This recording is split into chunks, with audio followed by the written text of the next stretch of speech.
एक ओंकार सतनाम करता पुरख निर्भव निर्वैर अकाल मूरत आजूनी सैभं गुर प्रसाद।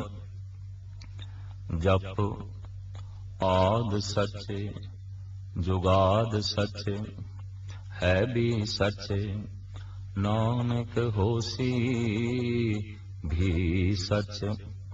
सोचै सोच न होवई जे सोची लखवार चुपै चुप न होवई जे लाए रहां लिवतार। भुखया भुख न उतरी जे बन्ना पुरियां भार। सह सियाणपां लखोए तो एक न चले नाल। क्यों सचियारा होइए क्यों कूड़े टुटे पाल। हुक्म रजाई चलना नानक लिखिया नाल। आद श्री गुरु नानक देव जी महाराज दी आद बाणी दा नाम जप है। गुरु नानक देव जी महाराज दी सारी विचारधारा जप दे आले दुआले परिक्रमा करदी है। ईश्वर प्राप्ति दा मुख साधन गुरु बाबे ने जप ही दसिया है। जपो ता एको नामा आवर निराफल कामा। गुरु ग्रंथ साहब जी महाराज दी प्रथम बाणी जप है। जप दे उपर मंगलाचरण है। ये मंगलाचरण गुरु ग्रंथ साहब जी महाराज दा भी मंगलाचरण है और जपजी साहब दा भी मंगलाचरण है। आद काल तो भारत दे ऋषि मुनि जद भी कोई धार्मिक ग्रंथ लिखते सन तो मंगलाचरण लाजमी करते सन। मंगल गायन करना धार्मिक लिखारियां दी दुनिया विच एक मूल परंपरा बन गई। अक्सर मंगल सुरस्ती ते गणेश दा ही कीता जांदा सी। ऐसा ख्याल सी कि सिद्धि दाता गणेश है, बुद्धि दाता सरस्वती है।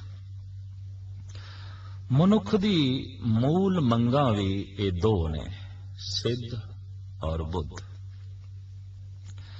सिद्धि दे जगत दे सारे पदार्थ आ जाते ने, बुद्ध दे ब्रह्मंड दा सारा ज्ञान आ जाता है।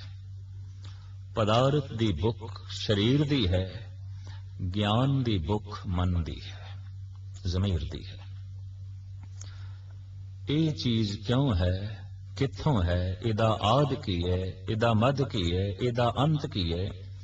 हर वस्तु नूं जानन दी ये तीबर भुख मनुख दे अंदर मौजूद है। ये बौद्धक भुख है। मनुख सब कुछ प्राप्त ही नहीं करना चाहता बल्कि सब कुछ जानना भी चाहता है। जदों किसी वस्तु नूं किसी हस्ती नूं पूर्ण रूप विच जानना चाहता है तो जब जानकारी उसनूं मिलती नहीं तो इस तरह बेचैन हो जाता है जैसे भुखे नूं रोटी ना मिले। और उस वक्त ही उसनूं तृप्ति मिलती है जब उसनूं पूर्ण तौर पर जानकारी मिल जाए, उहदे सवालों का जवाब मिल जाए। तो आद काल तो मंगल गायन होंदे रहे सुरस्ती दे, गणेश दे, और ये कल्पना बड़ी प्रबल रूप दे धार्मिक दुनिया दी छाई रही कि सिद्धि दाता गणेश है, बुद्धि दाता सरस्वती है। सिलसिलावार धार्मिक रहबरी पुरुषां दी श्रृंखला विच साहिब श्री गुरु नानक देव जी महाराज दा आगमन होया। आपने उस परंपरा तो वख होके जो मंगल गायन कीता है वो करते दा कृत दा नहीं। और साहिबां दी ये धारणा कि सिद्ध और बुद्ध परमात्मा तो बिना होर किसी तो भी प्राप्त नहीं हो सकती।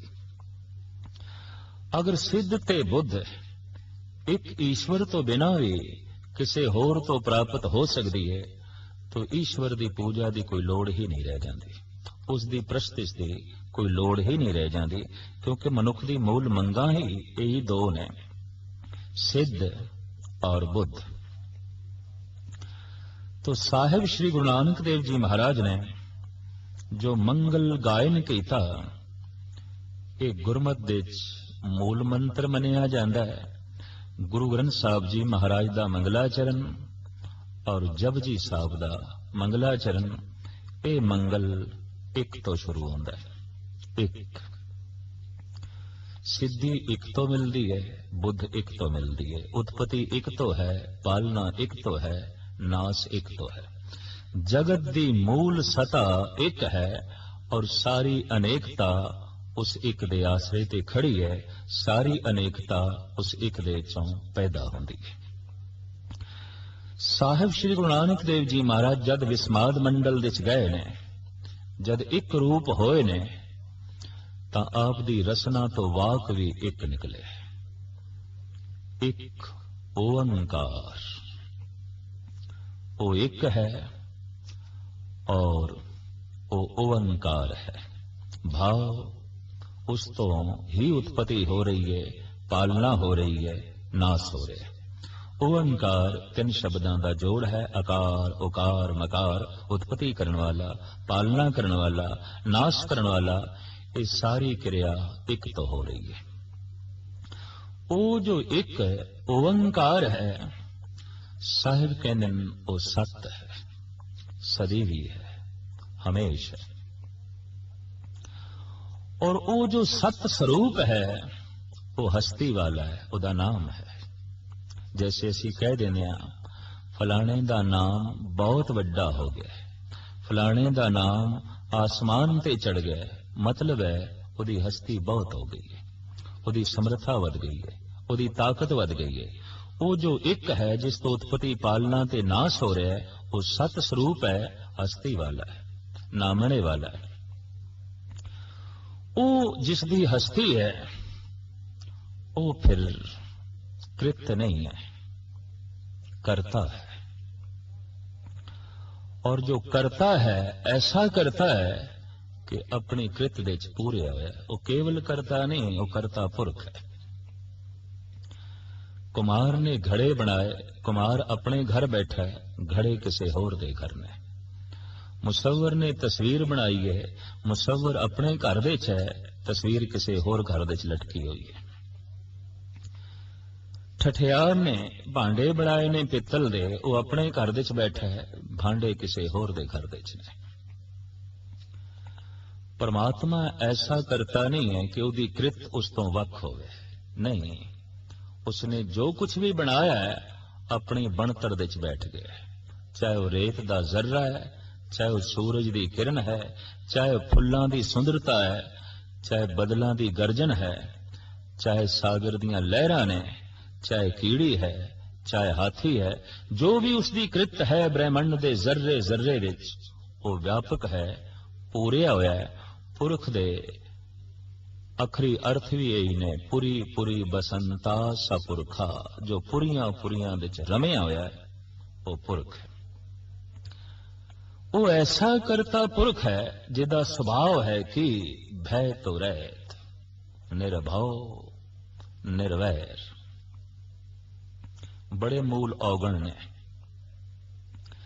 किसी दा वैर हिरदे च रखना, किसी दा भय हिरदे च रखना। इस तरह दे मनुख नूं नरक दे च जाण दी लोड़ नहीं, जो भय दे च जी रहा है, वैर दे च जी रहा है। कई दफा असीं देखते हैं दुश्मन नहीं चंगा लगता, पर दुश्मनी नूं हिरदे च धारण कीता। जब दुश्मन नहीं चंगा तो फिर दुश्मनी नूं भी बाहर कढीए। जे दुश्मन भैड़ा है तो फिर दुश्मनी भी भैड़ी है। वो जो करता पुरख है भय तो रहित है, और उसका भय तो रहित होना उंज भी सुभावक है, क्योंकि उस तो वड्डा ही कोई नहीं। और अक्सर भय वड्डे दा हुंदा है, वैर शरीकां नाल हुंदा है। तिसका शरीक को नाही ना को कंटक वैर आई। ਉਹਦਾ ਕੋਈ ਸ਼ਰੀਕ ਹੀ ਨਹੀਂ, ਉਸ ਤੋਂ ਕੋਈ ਵੱਡਾ ਹੀ ਨਹੀਂ। ਤੋ ਸਤਿਗੁਰ ਕਹਿੰਦੇ ਨੇ ਉਹ ਭੈ ਤੋਂ ਰਹਿਤ ਹੈ, ਵੈਰ ਤੋਂ ਰਹਿਤ ਹੈ, ਫਿਰ ਸਮੇਂ ਤੋਂ ਵੀ ਰਹਿਤ ਹੈ। ਅਕਾਲ, ਉਸ ਦਾ ਕੋਈ ਮਾਜ਼ੀ ਨਹੀਂ, ਉਸ ਦਾ ਕੋਈ ਮੁਸਤਕਬਲ ਨਹੀਂ। ਭੂਤਕਾਲ ਤੇ ਭਵਿਸ਼ ਦੀ ਸੰਭਾਵਨਾ ਪਰਮਾਤਮਾ ਨਾਲ ਨਹੀਂ ਜੋੜੀ ਜਾ ਸਕਦੀ। ਅਸੀਂ ਐਸਾ ਨਹੀਂ ਕਹਿ ਸਕਦੇ ਪਰਮਾਤਮਾ ਹੋਇਆ ਸੀ, ਉਹ ਭੂਤਕਾਲ ਦੀ ਘਟਨਾ ਨਹੀਂ ਹੈ। ਪਰਮਾਤਮਾ ਹੋਵੇਗਾ, ਉਹ ਮੁਸਤਕਬਲ ਦੀ ਸੰਭਾਵਨਾ ਨਹੀਂ ਹੈ, ਉਹ ਭਵਿਸ਼ ਦੀ ਸੰਭਾਵਨਾ ਨਹੀਂ ਹੈ, ਉਹ ਭੂਤਕਾਲ ਦੀ ਘਟਨਾ ਨਹੀਂ। ਉਹਦੇ ਨਾਲ ਅਸੀਂ ਜੋੜ ਸਕਦੇ ਹਾਂ ਤਾਂ ਕੇਵਲ ਵਰਤਮਾਨ ਪਰਮਾਤਮਾ ਹੈ ਸੋ ਹੈ। ਤਿੰਨ ਕਾਲਾਂ ਵਿੱਚ ਉਹ ਨਹੀਂ, ਉਹ ਤ੍ਰੈਕਾਲ ਦਰਸੀ ਹੈ। ਉਹ ਤਿੰਨ ਕਾਲਾਂ ਨੂੰ ਵੇਖਣ ਵਾਲਾ ਹੈ, ਉਹ ਖੁਦ ਤਿੰਨ ਕਾਲਾਂ ਦੇ ਅੰਦਰ ਨਹੀਂ ਹੈ, ਤ੍ਰੈਕਾਲ ਦਰਸੀ ਹੈ। ਇਸ ਵਾਸਤੇ ਸਤਿਗੁਰੂ ਨੇ ਕਹਿ ਦਿੱਤਾ ਹੈ ਅਕਾਲ, ਸਮੇਂ ਤੋਂ ਪਰੇ, ਜੋ ਸਮੇਂ ਦੇ ਵਿੱਚ ਨਹੀਂ ਹੈ। ਸਮੇਂ ਨੂੰ ਦੇਖਣ ਵਾਲਾ ਹੈ, ਜਿਸ ਤੋਂ ਸਮਾਂ ਪੈਦਾ ਹੁੰਦਾ ਹੈ, ਜੋ ਸਮੇਂ ਦੇ ਵਿੱਚ ਨਹੀਂ ਹੈ। ਔਰ ਉਂਝ ਵੀ ਪਰਮ ਆਨੰਦ ਦੀ ਦੁਨੀਆ ਦੇ ਵਿੱਚ ਸਮਾਂ ਕੋਈ ਮਾਇਨੇ ਹੀ ਨਹੀਂ ਰੱਖਦਾ। ਮਨੁੱਖ ਦੁੱਖ ਦੇ ਵਿੱਚ ਹੈ, ਸਮਾਂ ਬਤੀਤ ਨਹੀਂ ਹੁੰਦਾ, ਸਮਾਂ ਵੱਡਾ ਹੋ ਜਾਂਦਾ ਹੈ, ਕਾਲ ਵੱਡਾ ਹੋ ਜਾਂਦਾ ਹੈ।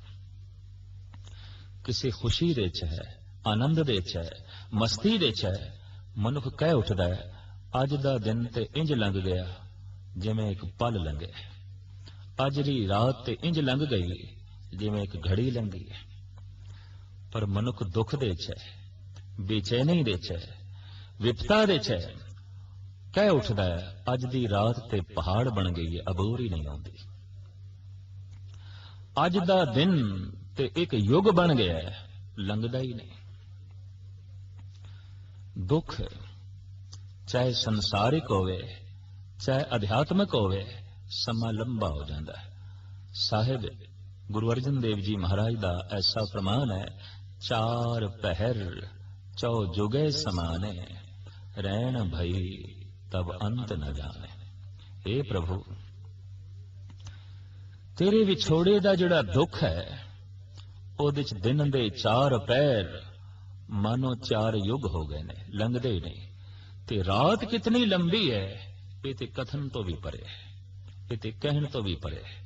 ਪ੍ਰਮਾਤਮਾ ਆਨੰਦ ਸਰੂਪ ਹੈ, ਉੱਥੇ ਸਮਾਂ ਹੀ ਨਹੀਂ ਹੈ, ਉੱਥੇ ਦਿਨ ਰਾਤ ਹੀ ਨਹੀਂ ਹੈ।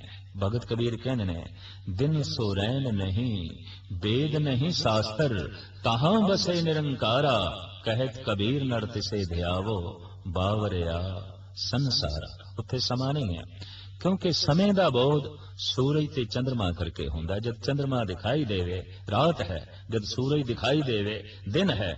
ਦਿਨ ਤੇ ਰਾਤ ਦਾ ਬੋਧ ਤਾਰਿਆਂ ਕਰਕੇ, ਸੂਰਜ ਕਰਕੇ ਹੈ। ਦਿਨ ਸੋ ਰੈਣ ਨਹੀਂ, ਦਿਨ ਰਾਤ ਉੱਥੇ ਨਹੀਂ ਨੇ, ਸਮਾਂ ਖੋ ਗਿਆ। ਅਕਾਲ ਤੋਂ ਕੇਵਲ ਅਸੀਂ ਵਰਤਮਾਨ ਹੀ ਪਰਮਾਤਮਾ ਨੂੰ ਦੇ ਸਕਦੇ ਹਾਂ, ਮਾਜ਼ੀ ਮੁਸਤਕਬਲ ਨਹੀਂ। ਕਹਿ ਸਕਦੇ ਹਾਂ ਪਰਮਾਤਮਾ ਹੈ ਸੋ ਹੈ। ਤੋ ਸਤਿਗੁਰ ਕਹਿੰਦੇ ਨੇ ਉਹ ਅਕਾਲ ਹੈ, ਸਮੇਂ ਤੋਂ ਪਰੇ ਹੈ। तो किधरे ऐसा ही ना समझ लिया जाए वो एक कल्पना है। तो सतगुरु कहने नहीं, मूर्त मूर्तिमान है, उदी होंद है, उदा वजूद है। पर वजूद तो किधरे ऐसा ख्याल ना बन जाए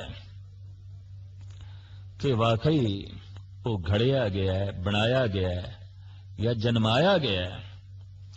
तो एकदम सतगुरु कहने ने आ जाओ नहीं, ਉਹਦਾ ਜਨਮ ਨਹੀਂ ਹੈ, ਉਹਨੂੰ ਕਿਸੇ ਬਣਾਇਆ ਨਹੀਂ ਹੈ, ਉਹਦੀ ਮੂਰਤ ਕ੍ਰਿਤ ਨਹੀਂ ਹੈ, ਉਹ ਅਜੋ ਨਹੀਂ ਹੈ, ਜਨਮ ਦੇ ਚ ਨਹੀਂ।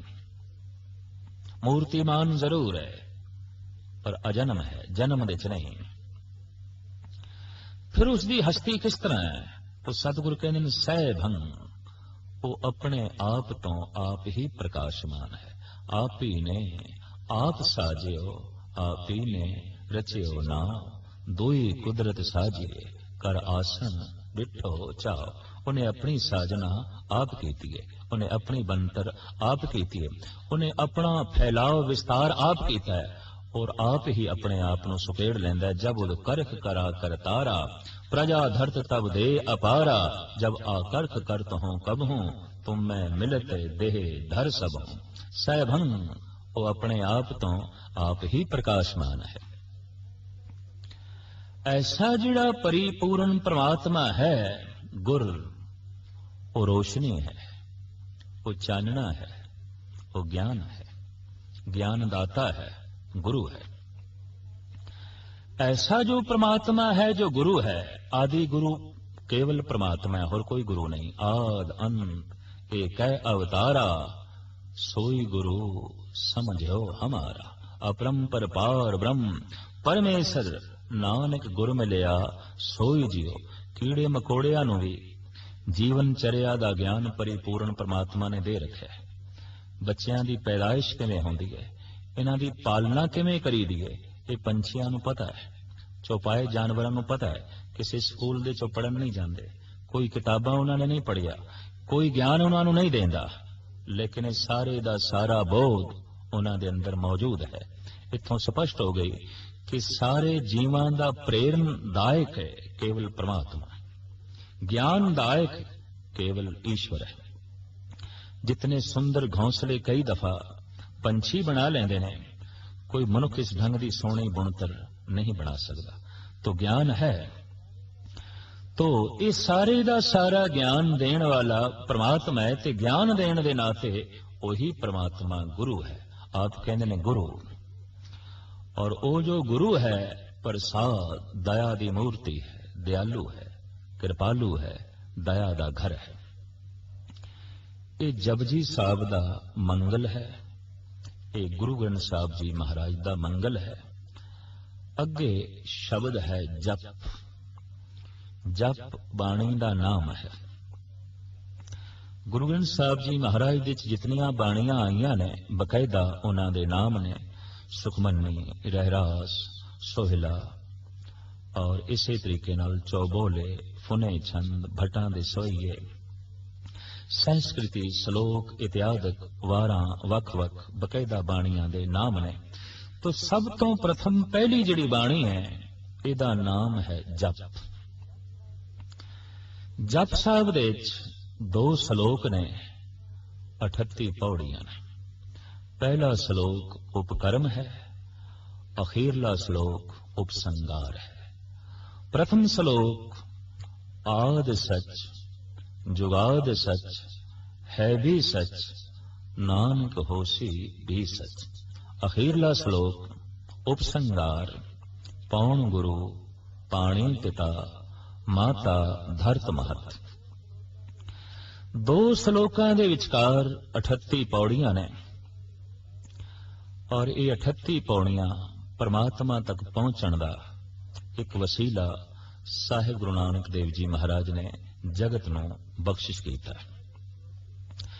पहले श्लोक दे आप फरमान करते हैं, चूंकि बाणी दा नाम है जप, तो जप किसदा करना है ये दसते ने। किसदा जप करना है? आद सच जुगाद सच है भी सच नानक होसी भी सच। आद सच जो अनादि है, जिदा आद लभ्या नहीं जा सकता, और उस वक्त भी एक कायम दायम सी, अजे जुगां दा आरंभ नहीं होया सी, उस वक्त भी ये सच मौजूद सी, हुण भी है और अगां भी यही सच होवेगा, सदैवी है, हमेशा है। इसे दा ही जप करना है। इस सत तक पहुंचण वास्ते, उस आद सच तक पहुंचण वास्ते, जुगाद सच तक पहुंचण वास्ते जगत दे वख वख साधन जुटाए गए। जैसे धन कमाण दे कई तरीके ने, धर्म कमाण दे भी कई तरीके ने। जैसे भुख मिटाण वास्ते कई प्रकार दा भोजन है। साडे देश दे तरह तरह दे अन्न खादे जांदे ने। महाराष्ट्र दे लोग ज्वारी खा के गुजारा कर लेंदे ने, कोई बाजरा खांदा है, कोई कणक खा के अपनी उपजीविका चलांदा है, और ऐसे प्रांत ने जिन्हां दी खुराक केवल चावल है। तरह तरह के साग सब्जियां वख-वख जो भुख नूं मिटाउंदियां ने। भोजन अनेक प्रकार दा है, भुख सारियां दे अंदर इक्को ही है। भजन दा ढंग वख-वख हो सकदा है, भजन दे तरीके वख-वख हो सकदे ने, धर्म दी धारणा वख-वख हो सकदी है, पर सारियां दे अंदर प्रभु मिलन दी जो प्यास है वो एक है, जो परमात्मा दे मिलन दी तड़प है वो एक है। लेकिन ऐसा भी हो सकता है कि कई दफा पौष्टिक ते पवित्र भोजन ना मिले तो मजबूरी च मनुख अपवित्र ते गलत भोजन भी कर लेंदा है या अज्ञानवश होके कर लेंदा है। स्वच्छ पानी पीण नूं ना मिले और बंदा बहुत त्रिखावंत होवे तो मजबूरन ये गंदला जल भी पी लेंदा है। इसी तरीके दे नाल जो कुछ साधन जगत विच प्रचलित सन ते जिहड़े साधन परमात्मा तक पहुंचाण विच असमर्थ सन, जगत गुरु बाबे ने उन्हां दी चर्चा की और इस प्रथम पौड़ी विच यह भी दस्सिया कि परमात्मा तक पहुंचण तक सब तो वड्डी रस्ते विच बाधा की है, वो इसी पौड़ी विच दस्सिया कि क्यों सचियारा होइए, क्यों कूड़े टुटे पाल। परमात्मा की ये सच, बाधा की ये कूड़। परमात्मा की ये सत्य और ईश्वर तक पहुंचने वास्ते रस्ते विच बाधा की है झूठ, असत्य। सिर्फ मनुख ने असत्य की दीवार तोड़नी है, सत्य तक अपने आप पहुंच जाएगा। सिर्फ मनुख ने कूड़ नूं छड्डना है, सच की प्राप्ति अपने आप हो जाएगी। सिर्फ मनुख ने अपने हत्थां चों कंकर ते कौड़ियां नूं सुटना है, हीरे रतन अपने आप प्राप्त हो जाणगे। छोड़न दी हिम्मत चाहिए।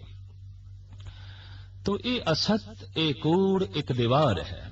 इस दीवार नूं तोड़न दे जो जो उपराले कीते गए, जगत गुरु बाबा उन्हां दा जिक्र करते हैं, क्योंकि मन नूं जिहड़ी मैल चढ़ी है वो कूड़ दी है, रस्ते दी जिहड़ी दीवार है ये कूड़ दी है। तो एक तरीका यह अपनाया गया साडे देश दे कि तीर्थां दा इशनान करिए और इशनान करदियां झूठ दी कंध ढह जाएगी। इशनान करदियां कूड़ दी मैल उतर जाएगी, सच दी प्राप्ति हो जाएगी। साहिब श्री गुरु नानक देव जी महाराज कल युग दे महान रहबरी पुरुष इस साधन नाल सहमत नहीं। आप दा फरमान है कि सोचे सोच न होवई, जे सोची लख वार। सोच शब्द संस्कृत दा है, इहदे अर्थ ने पवित्रता, इशनान। सोच करे दिन सर रात, मन की मैल न तन ते जात। सोच करन दे नाल, इशनान करन दे नाल मन सुच्चा नहीं होता। इशनान करन दे नाल कूड़ दी मैल उतरदी नहीं। बल्कि भगत कबीर ते इत्थे तक कहंदे ने, जल के मंजन जेगत होवे, नित नित मेंढक नावे, तैसे मेंढक तैसे ओनर, फिर जो नहीं आवे। आप होर एक वाक विच फरमान कर देन, कबीर गंगा तीर जो घर करे, पीवे निर्मल नीर, बिन हर भजन न मुक्त होए, इम कह रहमे कबीर। आप दे बीचक नामक ग्रंथ विच एक बड़ा सुंदर छंद है। आप कहते ने, गंग नहाए जो नर तरहें, मेंढक क्यों न तरहें, जिनके गंगा में घर है। शंख बजाए जो नर तरहें, गधे क्यों न तरहें, जिनके शंख जैसे सुर हैं। जट बढ़ाए जो नर तरहें, मोर क्यों न तरहें, जिनके लंबे लंबे पर हैं। कहत कबीर सुनो रे संतो, वही नर तर हैं जिनके हृदय में हर है। इस तरह ਦੇ महापुरुष परंपरावादी नहीं होंदे, सतवादी होंदे ने। सतवादियां दा ते परंपरावादियां दा हमेशा घोल रहा। सतवादी भी दो तरह दे रहे ने। सच जान लिया, कहना नहीं। भी क्यों नहीं कहना? क्योंकि कहांगे तो जगत विरोधता विच खड़ा होवेगा, आखांगे संसार सहमत नहीं होवेगा। दूसरे सतवादी वो ने सच जाने है, सच कहना भी है, ताकि जगत दी झोली च पै सके। सोचै सोच न होवई, जे सोची लख वार। इस तरह का इशनान एक दफा नहीं, जे लखां दफा भी किया जाए तां भी पवित्रता नसीब नहीं होगी, तां भी कूड़ दी पाल नहीं टुटेगी। और अक्सर ते ऐसा देखा गया है कि दुनिया के बहुत वड्डे वड्डे ठग तीर्थां दे कंडे ही मिलते हैं। बनारस साडे देश का मुख तीर्थ, सब तो वड्डा तीर्थ, लेकिन हैरानगी की गल इस देश के ठग भी बनारस दे ही मशहूर ने। कबीर जैसे संत नूं भी कहना पिया, ये हर के संत ना आखिए, बनारस के ठग। तो इशनान करने दे नाल चाहे कैसी भी नदी क्यों ना होवे, ये ठीक है कि कुछ पानी इस ढंग नाल पवित्र हो सकता है कि वह शरीर वास्ते मुफीद होवे, शरीर दे अनेकां रोगां नूं कट्टण दे समर्थ होवे। पानी इस तरह ते देवता भी है, प्रभु की दिती हुई शक्ति है। लेकिन यह समझ लिया जाए कि जल दे इशनान करन नाल ही प्रभु की प्राप्ति है, तो साहिब गुरु नानक देव जी महाराज इस नाल सहमत ने। इस वास्ते गुरमत ने जिथे जिथे तीर्थ बनाए, जल दे नाल नाल, पानी दे नाल नाल बाणी दा प्रकाश रखे। जोर दिता इस गल ते कि तू केवल पानी दा इशनान ही नहीं करना, बाणी दा इशनान करना है। और पानी भी वही पवित्र है जिसदा बाणी नाल संबंध होवे, जप नाल संबंध होवे, तप नाल संबंध होवे, भजन नाल संबंध होवे। उस तरह दे पानी दा इशनान वक्ती तौर ते कुछ सुख शांति ते दे सकता है। किहड़े पानी? जिहड़ा पानी बाणी नाल जुड़िया होया है, जिहड़ा पानी जप तप भजन नाल जुड़िया होया है। पर केवल पानी दे इशनान नूं प्रभु प्राप्ति दा वसीला समझ लेना, जगत गुरु बाबा कहंदे ने, सोचै सोच न होवई, जे सोची लख वार। दूसरा तरीका ये अपनाया साडे देश दे ऋषि मुनियां ने कि बोलण दे नाल मनुख दी बहुती शक्ति नष्ट हो जाती है। बोलदे मनुख दा मन बहुता खिंडदा है। बोलदे कुछ वाक असत निकल जाते हैं। बोलदे कुछ बोला नाल किसी दा दिल टुट पैंदा है। तो की करिए? बोलिए ही ना, खामोश रहना है, चुप रहना है। दरअसल इंदिरा हर प्रभु की दिती हुई महान देन है, उसकी दिती हुई एक महान कला है और उसकी दिती हुई एक महान शक्ति है। चाहिदा ते यह है इसका सही उपयोग करिए। जैसे जीवन उसने सानू बड़ा कीमती दिता है तो आप दिता जाए मैं इस जीवन की वरतों ही नहीं करनी, जीवन चाहिए नहीं, ये श्वास मैनू चाहिए नहीं, फिर तो मौत है। रसना का गलत इस्तेमाल नहीं करना, सही इस्तेमाल करना है। अखां का गलत इस्तेमाल नहीं करना, सही करना है। कन्ना की गलत वरतों नहीं करनी, सही करनी है। लेकिन कुछ ऐसे भगोड़े सन जिन्होंने अपनी जबान के उत्ते भरोसा नहीं सी, उन्होंने धारणा यह बना ली चुप ही रहना है, क्योंकि बोलण नाल शक्ति नष्ट होती है, बोलण नाल गलत बोलिया जाता है। और बोलण की बहुती जे किधरे वादी पै जाए तो फिर खामोश करना भी बड़ा औखा हो जाता है। ये तो ठीक है कि बहुत बोलण दे नाल मन खिंडदा है, गलत बोलण दे नाल मन खिंडदा है, लेकिन इसदा यह मतलब भी नहीं कि ना बोलण नाल कोई मन जुड़ जाता है, पवित्र हो जाता है। बोलिए ही ना ते कूड़ दी जिहड़ी कंध है ये टुट जाती है, ऐसा नहीं है। ये तो ठीक है कि जैसे शेख सादी साहब का कथन है कि जवै मुश्क बेहतरज यक तौदा गिल कम आवाज हरगिज न बीनी खजल। वो कहता है घट बोलन वाला ते सोच के बोलन वाला कदी खज्जल ख्वार नहीं होता, कदी दुखी नहीं होता। जवै मुश्क बेहतरज यक तौदा गिल, बहुत कीमती वाक आप कहते ने, ऐ बंदे तू मूंह दे चों पूरे दा पूरा मिट्टी दा तोदा कढे, मिट्टी दा ढेर कढे, उस नालों बेहतर है कि जौ दे दाने जितनी एक निक्की जही गल आख पर होवे मुश्क कपूर वर्गी, ओदे विच महक होवे, ओदे सुगंधी होवे। पर एक थां ते आप ऐसा भी कहते ने कि मैं देखा एक बंदा सुजाखा है ते चल रहा है ते मैं हुण उसनूं रस्ता दिखावा, ऐसा मेरा बोलना उथे अजाई होवेगा, व्यर्थ होवेगा। वगर बीनम के ना बीना चा अस्त, अगर खामोश बशन नशीनम गुनाह अस्त। जे मैं देखा कि एक नावीन बंदा है, अंधा बंदा है, और ओदे अगों चाह है, खूह है, अगर खामोश बनशीनम गुनाहस्त, जे मैं उत्थे भी चुप रह गया, ये गुनाह होवेगा, ये महापाप होवेगा। पर मैं ये वेखा एक सुजाखा भी है, ओनू खूह भी दिखाई दे रहा है, ते फिर मैं ढंडोरा पिटी जावा बई खूह है, खूह है, ये मेरा बोलना अजाई होवेगा, ये मेरा बोलना व्यर्थ होवेगा।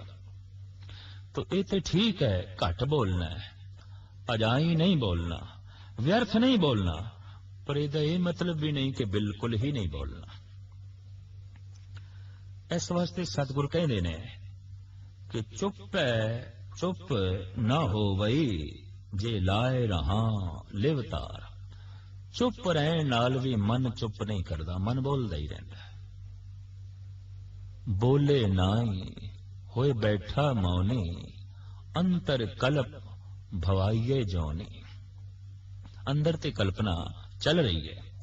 साहिब गुरु गोबिंद सिंह जी महाराज दा वाक, नावे दादर मौन सुबृछ बानस बंदर बास बनारी। अगर मौन धारण करने नाल ही प्रभु की प्राप्ति होवे तो जितने वृक्ष ने, जितनी वनस्पति है जिहदे अंदर जीवन मौजूद है, लेकिन तमाम दे तमाम मौनी ने, खामोश ने। पत्थर भी मौनी ने, वनस्पति भी मौनी है, कुछ कीड़े मकोड़े भी मौनी ने। सबनों प्रभु मिलना चाहिए, सबनों परमात्मा मिलना चाहिए। नहीं, साहिब कहते ने चुप रहन दे नाल मन चुप नहीं करता, चुप रहन दे नाल झूठ दी कंध नहीं टुटती। तीसरी विचारधारा जो साडे देश दे बहुत वड्डे पद्धर ते पनपी, इसनूं जन्म दिता वाम मार्गियां ने। इन्हां दी विचारधारा यह सी कि मन जो कुछ मंगदा है देओ, रज के देओ। जो खाण नूं मंगदा है, जो पीण नूं मंगदा है, जो वेखण नूं मंगदा है, जो सुणन नूं मंगदा है, जो स्पर्श करन नूं मंगदा है, जो सूंघण नूं मंगदा है, गरज के इंद्रियां दा जो रस मन मंगदा है, रज के देओ। इतना देओ कि मन रज जावे। ते जद मन रजेगा तां ही रब दी तरफ मुड़ेगा, जद मन रजेगा तां ही परमात्मा दी तरफ मुड़ेगा। वाम मार्गियां नूं जवाब दिता है जगत गुरु बाबे ने कि भुखया भुख ना उतरी जे बन्ना पुरियां भार। एक लोक नहीं, एक पुरी नहीं, अनेकां पुरियां दे पदार्थ पंडां दी तरह बन के भी जे मनुख नूं दे दिते जान तां भी मन दी भुख नहीं मिटदी। मन ते कदी रजदा ही नहीं। संसार दे ऐसा है ही नहीं कुछ जिस तो मन नूं तृप्ति नसीब हो सके। जगत दे ऐसा कुछ भी नहीं जिहदे नाल मनुख तृप्त हो सके। इहदी मूल धारणा ही गलत है। तो वाम मार्गियां दे मंदिर दुराचार दे अड्डे बन गए। उत्थे इस्त्री ते पुरुष दे लिंग पूजे जान लगे, पग पूजे जान लगे। ਜਿਨ੍ਹਾਂ ਦੇ ਚਿੰਨ੍ਹ ਅੱਜ ਵੀ ਭਾਰਤ ਦੇ ਮੰਦਿਰਾਂ ਵਿੱਚ ਮੌਜੂਦ ਨੇ ਥਾਂ ਥਾਂ ਤੇ।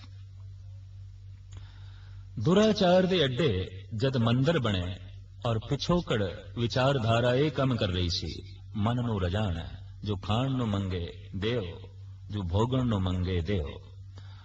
ਤੋ ਇਨ੍ਹਾਂ ਭੋਗਾਂ ਦੇ ਲੀਨ ਹੋ ਕੇ ਮਨੁੱਖ ਭੋਗੀ ਤੇ ਬਣ ਗਿਆ, ਯੋਗੀ ਬਣਨਾ ਸੁਪਨਾ ਹੋ ਗਿਆ।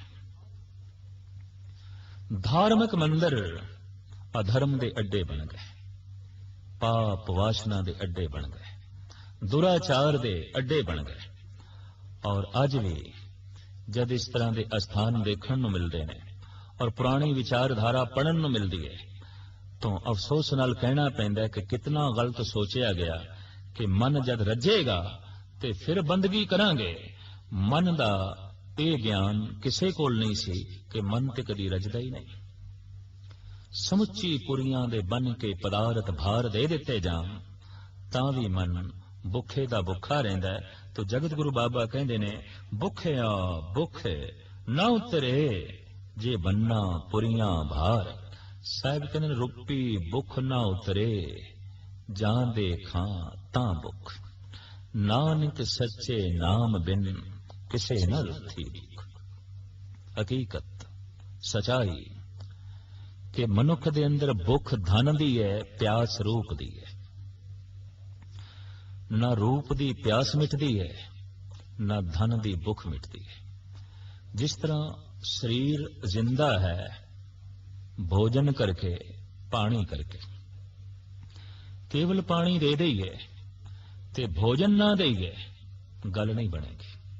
ਕੇਵਲ ਭੋਜਨ ਦੇ ਦਈਏ, ਪਾਣੀ ਨਾ ਦੇਈਏ, ਤਾਂ ਵੀ ਸਰੀਰ ਦੇ ਤਲ ਤੇ ਵਿਆਕੁਲਤਾ ਬਣੀ ਰਹੇਗੀ। ਇੱਕ ਪਿਆਸਾ ਬੰਦਾ ਹੋਵੇ, ਤ੍ਰਿਖਾਵੰਤ ਹੋਵੇ, ਰੋਮ ਰੋਮ ਉਸਦਾ ਤ੍ਰਿਹਾਇਆ ਹੋਵੇ ਤੇ 36 ਪ੍ਰਕਾਰ ਦਾ ਭੋਜਨ ਉਸਦੇ ਅੱਗੋਂ ਰੱਖ ਲਈਏ, ਬੇਮੈਨੀ ਹੈ। ਉਹਨੂੰ ਪਾਣੀ ਚਾਹੀਦਾ, ਠੰਡਾ ਜਲ ਚਾਹੀਦਾ। ਇੱਕ 4 ਦਿਨ ਦਾ ਭੁੱਖਾ ਹੈ, ਬਾਈਬਲ ਹੈ, ਰੋਟੀ ਨਹੀਂ ਮਿਲੀ, ਤੇ ਇਸ ਤਰ੍ਹਾਂ ਦੇ ਬੰਦੇ ਦੇ ਅੱਗੋਂ ਭਰੇ ਹੋਏ ਠੰਡੇ ਪਾਣੀ ਦੇ ਗਲਾਸ ਰੱਖ ਦਈਏ, ਕੋਈ ਮੈਨੇ ਨਹੀਂ ਰੱਖਦੇ। ਪਿਆਸੇ ਨੂੰ ਪਾਣੀ ਦੇਣਾ ਹੈ, ਭੁੱਖੇ ਨੂੰ ਅੰਨ ਦੇਣਾ ਹੈ। ਤੋ ਸਰੀਰ ਦੀ ਜੋ ਭੁੱਖ ਹੈ ਉਹ ਅੰਨ ਤੇ ਪਾਣੀ ਦੀ ਹੈ, ਉਹ ਭੋਜਨ ਤੇ ਜਲ ਦੀ ਹੈ। ਮਨ ਦੀ ਜੋ ਭੁੱਖ ਹੈ ਉਹ ਰੂਪ ਤੇ ਧਨ ਦੀ ਹੈ। ਪਿਆਸ ਰੂਪ ਦੀ ਹੈ, ਵੇਖਣਾ ਹੀ ਚਾਹੁੰਦਾ ਹੈ, ਰੱਜਦਾ ਹੀ ਨਹੀਂ। ਔਰ ਭੁੱਖ ਧਨ ਦੀ ਹੈ, ਪ੍ਰਾਪਤ ਕਰਨਾ ਹੀ ਚਾਹੁੰਦਾ ਹੈ, ਹੋਰ ਹੋਰ ਪ੍ਰਾਪਤ ਕਰਨਾ ਚਾਹੁੰਦਾ ਹੈ। ਸਹਿਸ ਖਟੇ ਲਖ ਕੋ ਉਠ ਧਾਵੇ, ਤ੍ਰਿਪਤ ਨਾ ਆਵੇ ਮਾਇਆ ਪਾਛੇ ਪਾਵੇ। ਤ੍ਰਿਪਤੀ ਨਸੀਬ ਨਹੀਂ ਆਉਂਦੀ। ਜਿਸ ਤਰ੍ਹਾਂ ਦੇਖਣ ਦੇ ਚ ਆਇਆ ਹੈ ਕਿ ਤਨ ਦੀ ਤ੍ਰਿਪਤੀ ਬਹੁਤ ਛੇਤੀ ਹੋ ਸਕਦੀ ਹੈ। 2 ਰੋਟੀਆਂ ਨਾਲ ਨਹੀਂ ਹੋਈ ਤੇ 4 ਰੋਟੀਆਂ ਨਾਲ ਭੁੱਖ ਮਿਟ ਗਈ। 1 ਗਿਲਾਸ ਪਾਣੀ ਨਾਲ ਪਿਆਸ ਨਹੀਂ ਮਿਟੀ ਤਾਂ 2 ਗਿਲਾਸ ਨਾਲ ਮਿਟ ਗਈ। ਇਹ ਜੋ ਧਨ ਦੀ ਭੁੱਖ ਹੈ, ਇਹ ਰੂਪ ਦੀ ਜੋ ਪਿਆਸ ਹੈ, ਇਹ ਅਸੀਮ ਹੈ, ਅੱਜ ਤੱਕ ਨਹੀਂ ਨਾਪੀ ਜਾ ਸਕੀ। ਜਨਮ ਤੋਂ ਲੈ ਕੇ ਮਰਦੇ ਦਮ ਤੱਕ ਰੂਪ ਦੀ ਪਿਆਸ ਬਣੀ ਰਹਿੰਦੀ ਹੈ, ਧਨ ਦੀ ਭੁੱਖ ਬਣੀ ਰਹਿੰਦੀ ਹੈ। ਔਰ ਮਨੁੱਖ ਮਰ ਜਾਂਦਾ ਹੈ ਇਸੇ ਰੂਪ ਦੀ ਪਿਆਸ ਦੇ ਵਿੱਚ, ਇਸੇ ਧਨ ਦੀ ਭੁੱਖ ਦੇ ਵਿੱਚ। ਤਾਂ ਸਾਹਿਬ ਕਹਿੰਦੇ ਨੇ, ਰੂਪੀ ਭੁੱਖ ਨਾ ਉਤਰੇ ਜਾਂ ਦੇ ਖਾਂ ਤਾਂ ਭੁੱਖ। ਤੂੰ ਸੁੰਦਰਤਾ ਨੂੰ ਵੇਖ, ਰੂਪ ਨੂੰ ਵੇਖ, ਜਿਤਨਾ ਵੇਖੇਗਾ ਉਤਨੀ ਪਿਆਸ ਵਧੇਗੀ। ਇਹ ਪਿਆਸ ਮਿਟਣੀ ਨਹੀਂ। ਤੂੰ ਧਨ ਨੂੰ ਪ੍ਰਾਪਤ ਕਰ, ਜਿਤਨਾ ਪ੍ਰਾਪਤ ਕਰੇਗਾ ਉਤਨੀ ਭੁੱਖ ਵਧੇਗੀ, ਘਟਣੀ ਕੋਈ ਨਹੀਂ। ਇਸ ਵਾਸਤੇ ਸਾਹਿਬ ਕਹਿੰਦੇ ਨੇ, ਇੱਥੇ ਧਾਰਨਾ ਹੀ ਗਲਤ ਹੈ ਕਿ ਜਦ ਮਨ ਰੱਜੇਗਾ ਤੇ ਫਿਰ ਪ੍ਰਭੂ ਬੰਦਗੀ ਕਰਾਂਗੇ, ਜਦ ਮਨ ਰੱਜੇਗਾ ਫਿਰ ਪ੍ਰਭੂ ਦੀ ਪ੍ਰਸਤਿਸ਼ ਕਰਾਂਗੇ। ਸਾਹਿਬ ਕਹਿੰਦੇ ਨੇ, ਇਹ ਤੇ ਸੋਚਣਾ ਹੀ ਗਲਤ ਹੈ। ਭੁੱਖਿਆ ਭੁੱਖ ਨਾ ਉਤਰੀ ਜੇ ਬੰਨਾ ਪੁਰੀਆਂ ਭਾਰ। ਅਨੇਕਾਂ ਪੁਰੀਆਂ ਦੇ ਪਦਾਰਥ, ਪੰਡਾਂ ਦੀਆਂ ਪੰਡਾਂ, ਢੇਰਾਂ ਦੇ ਢੇਰ ਜੇ ਦੇ ਦਈਏ ਤਾਂ ਵੀ ਭੁੱਖੇ ਮਨ ਦੀ ਭੁੱਖ ਨਹੀਂ ਉਤਰਦੀ। ਮਨ ਭੁੱਖੇ ਦਾ ਭੁੱਖਾ ਰਹਿੰਦਾ ਹੈ। ਕੁਝ ਅਜ਼ੀਮ ਲੋਕਾਂ ਨੇ ਇੱਕ ਹੋਰ ਸਾਧਨਾ ਨੂੰ ਜਨਮ ਦਿੱਤਾ ਵੀ ਇਹਦੇ ਨਾਲ ਕੂੜ ਦੀ ਮੈਲ ਉਤਰ ਸਕਦੀ ਹੈ, ਇਹਦੇ ਨਾਲ ਝੂਠ ਦੀ ਕੰਧ ਟੁੱਟ ਸਕਦੀ ਹੈ। सच की प्राप्ति हो सकती वो की सी बई मनुख विद्वान बने, आलम बने, दार्शनिक बने, विचारक बने। जैसे जैसे ज्ञान संग्रह करेगा, जैसे जैसे ये अजीम विचारक बनेगा, दार्शनिक बनेगा, फिलोसफर बनेगा, पढ़ा लिखा होगा, आलम बनेगा, वैसे वैसे कूड़ दी कंध टुटेगी, वैसे वैसे मन दे तो झूठ दी मैल उतरेगी। देखण विच आया कि यह साधना भी कोई सफल नहीं हुई ते जगत गुरु बाबा इस नाल सहमत भी नहीं हुए, क्योंकि जानना कुछ होर गल है, पावना कुछ होर गल है। जानन नाल ते इतना ही मनुख नूं पता चलता है कि मैं कुछ भी नहीं जाने। जैसे कि उस्ताद ज़ौक कहते ने, हम जानते थे कि इल्म से कुछ जानेंगे, पर जाना तो ये जाना कि न जाना कुछ भी, मैं कुछ भी नहीं जाने। एथेन दा प्रसिद्ध संत सुकरात अपनी एक लिखत विच कहंदा है कि जद मैं बच्चा सी तो बच्चियां विच बैठ के मैं दावा करदा सी मैं सब कुछ जानदा, सब कुछ जानदा। जद मैं जवान होया तो मैनू कहना पिया कुछ ऐसा भी है जो मैं नहीं जानता, मैनू नहीं पता। और कहंदा अज मैं बुढ़ा होके दावे नाल कहना कि मैं कुछ भी नहीं जानता, मैनू कोई बोध नहीं, मैनू कख भी नहीं पता। बुजुर्गी मनुख की इत्थों शुरू होती है, और हकीकत है कि जिथे संसार का सारा इलम खत्म होता है, रब की दुनिया उत्थों शुरू होती है, परमात्मा की दुनिया उत्थों शुरू होती है। और ऐसा देखने दे आया कि इस 20वीं सदी विच इलम जितना विकसित होया है, ज्ञान के जितने साधन अज जुटाए ने मनुख ने, ये पहले नहीं सन। अज जितने स्कूल ने, अज जितने कॉलेज ने, अज जितनियां वड्डियां वड्डियां यूनिवर्सिटियां जमीन दे उत्ते बणियां हुई ने, अज जितने विद्या प्राप्ति के साधन मौजूद ने, पहले नहीं सन। लेकिन यह भी हकीकत है कि अज दा मनुख जितना मूड है, पहले नहीं सी। इंज कहिए कि 100-200 साल पीछे चले जाइए तो अनपढ़ सियाणियां की तादाद बहुत ज्यादा सी। अजो के समय विच पढ़े लिखे मूर्खां की तादाद बहुत ज्यादा है, बहुत ज्यादा है। ते मूल किसनों कहंदे ने? जगत गुरु बाबा कहंदे ने, पढ़िया मूर्ख आखिए जित लब लोभ अहंकार। जिस पढ़ाई नाल अहंकार वध गया, लोभ वध गया, तृष्णा वध गई, झूठ वध गया, वो पढ़ाई पढ़ाई ते नहीं। वो पढ़ाई ऐसी है कि किसी ने दीवा जलाया है और दीवे नाल ही अपना घर साड़िया, दीवे नाल ही अपने घर नूं अग लाई है। जाने ते जानकारी नाल ही हंकार वध गया, जाने जानकारी नाल ही लोभ वध गया। और अज समुची दुनिया विच बड़े बड़े वड्डे दुराचार दे अड्डे जानकार लोग चला रहे हैं, पढ़े लिखे लोग चला रहे हैं। क्योंकि बहुत वड्डी पढ़ाई होवे, बहुत वड्डी सियाणप होवे, ताई मनुख बहुत वड्डा अनर्थ कर सकता है, वरना नहीं कर सकता। तो अजोकी विद्या ने मनुख नूं हंकारी बना दिता है, लोभी बना दिता है, दुराचारी बना दिता है। इस वास्ते साहब कहते हैं, पढ़िया मूर्ख आखिए जित लब लोभ अहंकार। तो जानना कुछ होर है, पावना कुछ होर है। एक भुल हो गई साडे देश दे अजीम चिंतकां कोलों, जिन्हां ने कह दिता जानना ही, इलम दी प्राप्ति ही, ज्ञान दी प्राप्ति ही परमात्मा दी प्राप्ति है। होया कि 4 वेद कंठ हो गए, लेकिन रावण जैसे मूर्ख पैदा हो गए, शास्त्र कंठ हो गए, उपनिषद कंठ हो गए, हंकार दी पंड सिर ते चुक के लोकी इधर उधर घुमन लग पे। शेख सादी ने उत्थे कहना पिया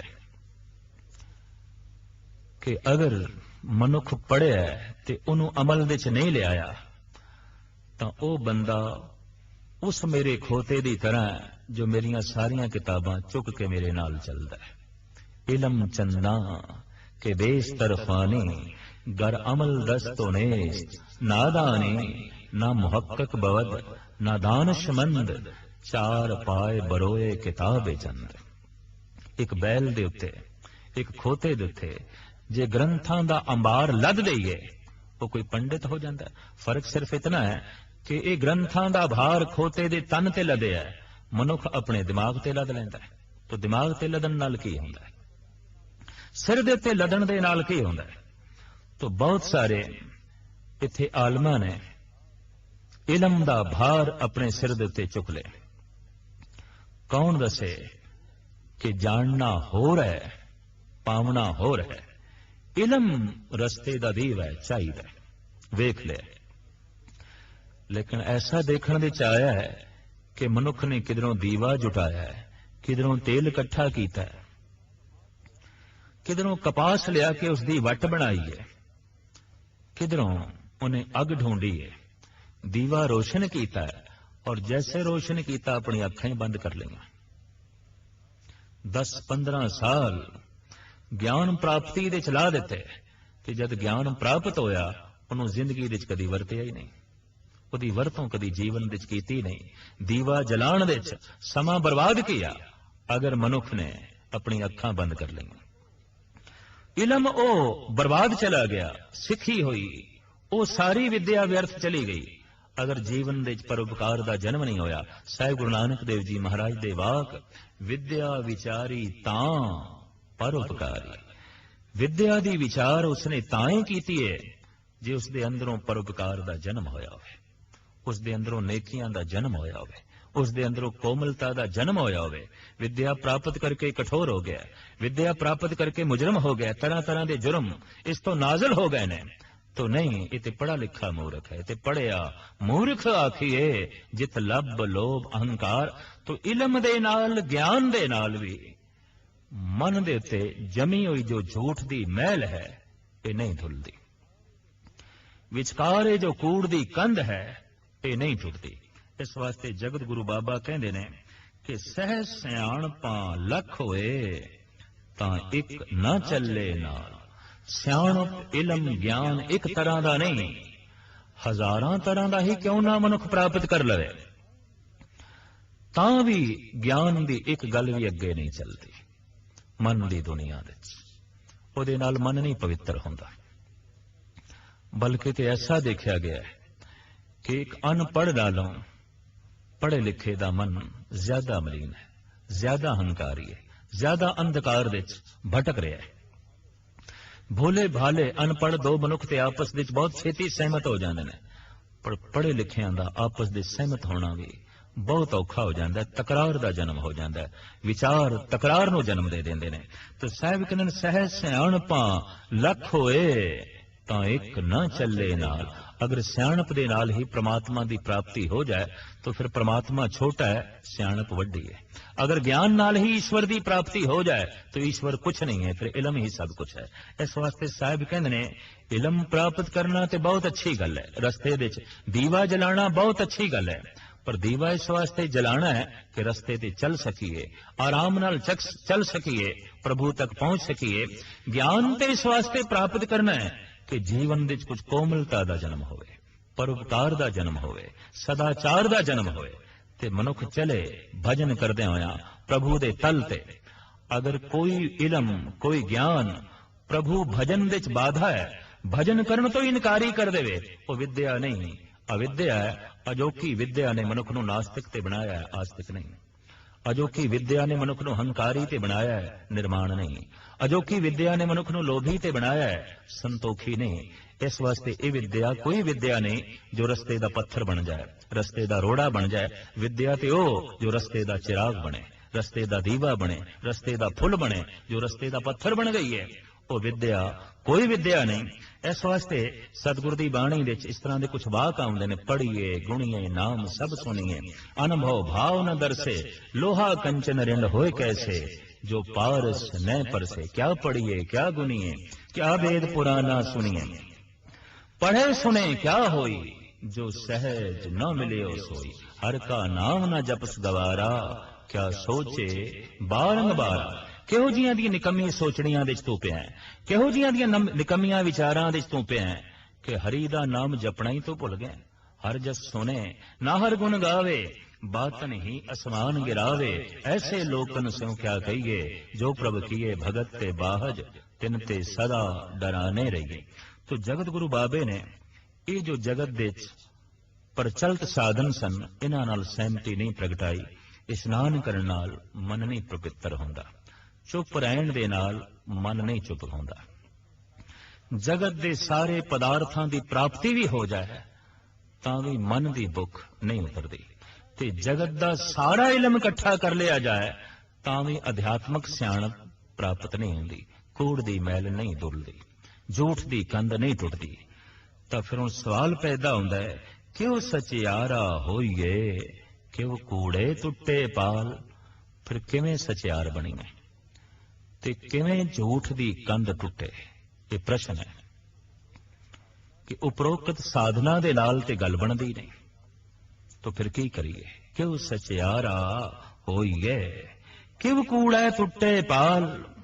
ਕਿਵੇਂ ਸਚਿਆਰ ਬਣੀਏ, ਕਿਵੇਂ ਸਤਵਾਦੀ ਬਣੀਏ, ਕਿਵੇਂ ਸਤ ਦੇ ਧਾਰਨੀ ਬਣੀਏ, ਕਿਵੇਂ ਸਤ ਨੂੰ ਆਪਣੇ ਅੰਦਰੋਂ ਜਨਮ ਦੇ ਸਕੀਏ, ਤੇ ਕਿਸ ਤਰ੍ਹਾਂ ਝੂਠ ਦੀ ਕੰਧ ਨੂੰ ਤੋੜਨ ਵਿੱਚ ਸਮਰੱਥ ਹੋ ਸਕੀਏ, ਕਿਵੇਂ ਕੂੜ ਦੀ ਮੈਲ ਨੂੰ ਉਤਾਰੀਏ। ਇਸ ਪ੍ਰਸ਼ਨ ਦਾ ਉੱਤਰ ਜਗਤ ਗੁਰੂ ਬਾਬਾ ਇਸ ਪੰਕਤੀ ਵਿੱਚ ਦਿੰਦੇ ਹਨ, ਹੁਕਮ ਰਜਾਈ ਚੱਲਣਾ, ਨਾਨਕ ਲਿਖਿਆ ਨਾਲ। ਹੁਕਮ ਦੀ ਰਜ਼ਾ ਵਿੱਚ ਚੱਲਣਾ, ਹੁਕਮ ਦੀ ਪ੍ਰਸੰਨਤਾ ਵਿੱਚ ਚੱਲਣਾ, ਹੁਕਮ ਨੂੰ ਮੰਨ ਕੇ ਰਾਜ਼ੀ ਹੋਣਾ, ਭਾਣੇ ਨੂੰ ਸਿਰ ਮਸਤਕ ਤੇ ਰੱਖ ਕੇ ਚੱਲਣਾ। ਬਸ ਇਸ ਦੇ ਨਾਲ ਹੀ ਕੂੜ ਦੀ ਕੰਧ ਟੁੱਟਦੀ ਹੈ। ਉਹ ਹੁਕਮ ਕੀ ਹੈ? ਸਾਹਿਬ ਕਹਿੰਦੇ ਨੇ, ਨਾਨਕ ਲਿਖਿਆ ਨਾਲ। ਉਹ ਹੁਕਮ ਤੇਰੇ ਨਾਲ ਲਿਖਿਆ ਹੋਇਆ ਹੈ। ਤੂੰ ਜ਼ਿਆਦਾ ਖਾਵੇਂਗਾ ਰੋਗੀ ਹੋਵੇਂਗਾ, ਜ਼ਿਆਦਾ ਬੋਲੇਗਾ ਮਨ ਖਿੰਡੇਗਾ, ਸ਼ਕਤੀ ਵਿਅਰਥ ਜਾਏਗੀ। ਗਲਤ ਵੇਖੇਗਾ ਰੋਗੀ ਹੋਵੇਂਗਾ, गलत सोचेगा मन करके रोगी होवेगा, गलत करेगा उसे वक्त ठोकरां खावेगा। ये हुक्म तेरे नाल लिखिया है।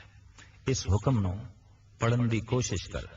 सिमर गोबिंद मन तन धुर लिखिया, धुर दरगाहो तेरे मस्तक विच लिखिया होया है। गोबिंद दा सिमरन ये कर, क्योंकि गोबिंद दा सिमरन करदे तेनों मस्ती मिलेगी, और गोबिंद नूं भुलदियां ही तेनों दुख ते रोग व्यापणगे। परमेसर ते भुलिया व्यापन सभे रोग। ये हुक्म तेरे नाल लिखिया होया है। ये हुक्म कितना क वड्डा है। इस हुक्म विच की कुछ हो रहा है, अगली पौड़ी विच सतगुरुदेव जी महाराज विस्तार सहित वर्णन करते हैं।